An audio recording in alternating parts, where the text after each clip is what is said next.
Hi, I'm Dr. Chris. I'm a practicing chiropractor. I'm the founder of Muscle Care. I see 55,000 patient visits a year in my practice. We understand pain. If anyone in your family or friends love to ski, why don't you give them this mini series of stretching? It'll help them prep for their day so it minimizes injury, maximizes enjoyment.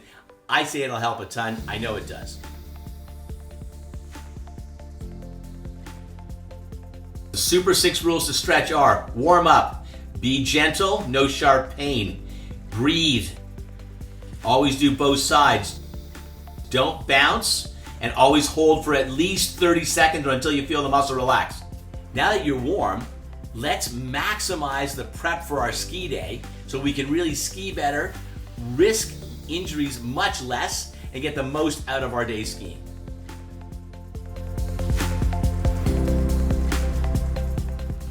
For an effective side of neck stretch, let's keep the feet shoulder width apart. The pelvis is square to the ground and your hips are right under your shoulders. Your ears are over top of your shoulders. And all you're gonna do is keep your nose straight ahead and tilt your right ear to your right shoulder. Do not let your nose point down. The nose stays straight ahead. You're trying to get 45 degrees. And remember your Super 6 rules. You're gonna do the other side the same way. Now, for the front of leg or quadricep, we call it stretch, what you want to do is you want to make sure that you're standing holding a wall with one hand, the right hand, and then you'll pull your left heel up to your buttock and you'll grab the front of the ankle on the left with your left hand. Try to hold that foot and heel as close to your left buttock as humanly possible, and that's when you go through those Super 6 rules of stretch.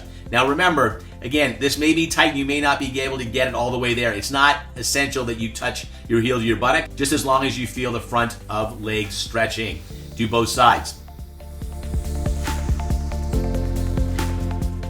Once we want to do our hip flexor stretch, we can roll directly from our front of thigh or quadricep stretch. We can put our right hand on a chair for support.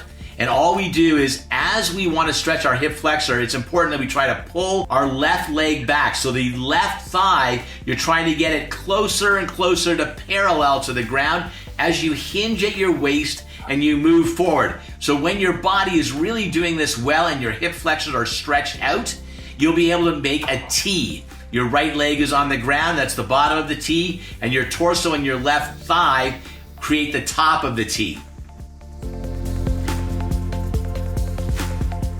For an effective side of leg stretch, remember that the iliotibial band, tensor fasciae lata, very, very, very tight adhesive sort of tissue because that stabilizes your pelvis so you don't fall over. So those stretches take a little longer and you've got to be patient. So you stand facing away from a wall, put your left hand on the wall, and what you'll do then is support yourself. Now your left foot stays planted on the ground. Your right foot crosses in front of that left leg. And then what you'll do is your right hand goes on your right hip and that pushes the hip toward the wall while you're stabilizing and holding the wall. This way you're going to be stable and you're not going to fall, but you're going to have to breathe deeply for at least 30 to 60 seconds. Notice I said 60 because fibrous tissue doesn't have a lot of blood flow. Blood flow brings magnesium into those tissues and helps them relax. So again, it's going to take longer than an average muscle. Do both sides.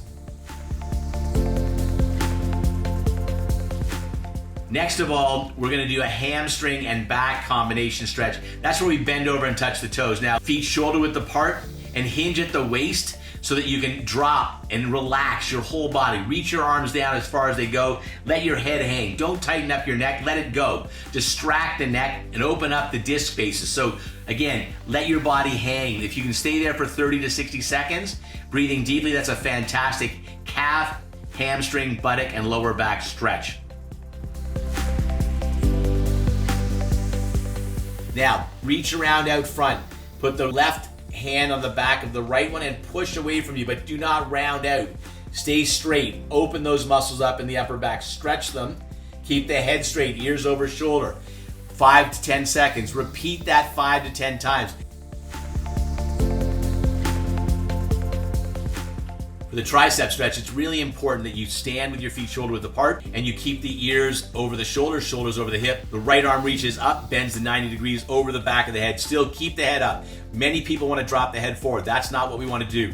Reach up with the left arm, grab the right elbow, and pull to the side, okay? Pull over to the left side. Stretch the armpit in the back of the tricep on the right side. And if you lean more to the left, you get more latissimus and tricep stretching at the same time. Make sure you do both sides. For the wrist extensor and flexor stretch, hold the arm straight. Make sure the elbow is locked. Push the wrist down and use the other hand to pull the forehand toward the body. Keep the fingers straight. Maximize the stretch through the entire extensor surface. Hold that until the burn goes away or that stretch goes away. Then, to stretch the flexors, just simply keep the arm straight, pull the fingers up, push the palm as if it's going forward, and pull those fingers back toward your shoulder. Hold that for 30 seconds, or at least until the burning in the bottom of the flexor muscles go away.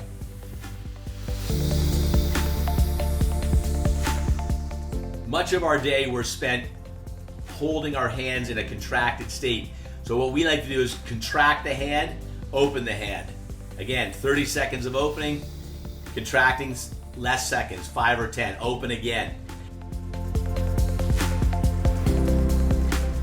If you're doing back extension, back flexion while you're on your hands and on your knees, that's called a tabletop. Start in a tabletop where the spine and the neck are perfectly straight. Then, simply letting the tummy drop forward to the ground, arc the back, look up. Let's open up the front of those neck muscles that are tight from looking down at our phones all day. Let's get that extension in the back. So arcing is fantastic. Hold that for 30 seconds. Once you've done that, reverse. Go into a C curve, looking downwards. Again, don't make it hurt. Just gentle stretch.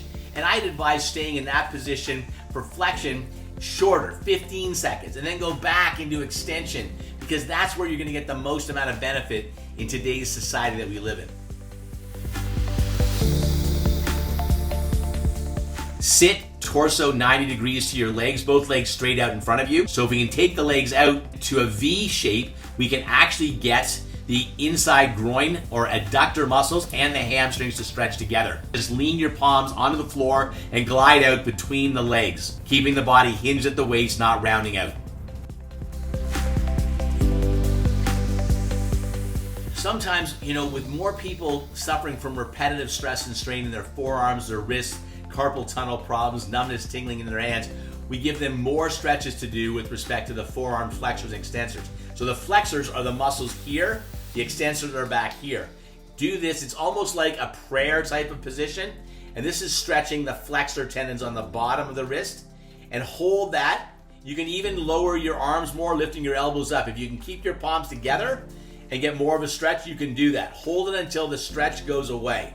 Then invert the hands down, keeping the back of the hands together, and again, lifting the hands up will give you more of a stretch on the extensor surface or on the top. For the half kneeling front of shin stretch, this is not for everyone. So if you've got knee issues, do not do it. What you do is kneeling down on the ground, having your legs, your shins go back behind you, and the toes pointed so the back or the top of the foot is on the ground. You're opening up the front of the ankle. You're stretching the shins. Keep your body up straight. And as you get comfortable with that, you can slowly lean backwards, bending the knee more, stretching the shin muscles more. But I really want to caution you, don't sit back fully on the knees. That puts a lot of stress on the ligaments that weaken and again can affect our knees down the road.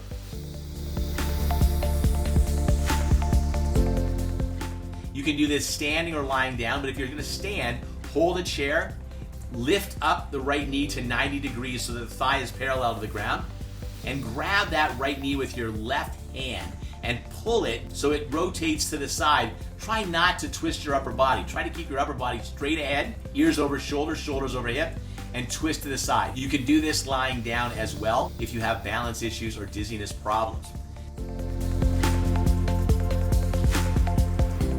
For the standing shin stretch, if you've got knee problems and you can't kneel, this is a great stretch. Stand holding a wall, have a chair, have a couch behind you.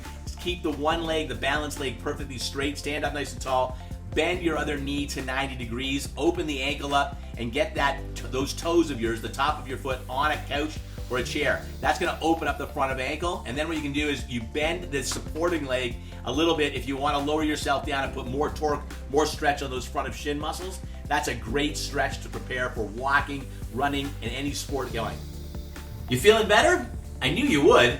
Listen, why don't you continue your pain-free journey by clicking the link in the description below and access my full stretching series and share the relief of pain and stress with friends and family. And you know what? If you really want to feel even better, why don't you try this? Muscle Care is the new sub-topical, all-natural, evidence-based pain, spasm, and inflammation reliever. You're going to love it. It's easy to use, simple to put on, no mess, no fuss. It's a roll-on. I'm Dr. Chris, and have a great day.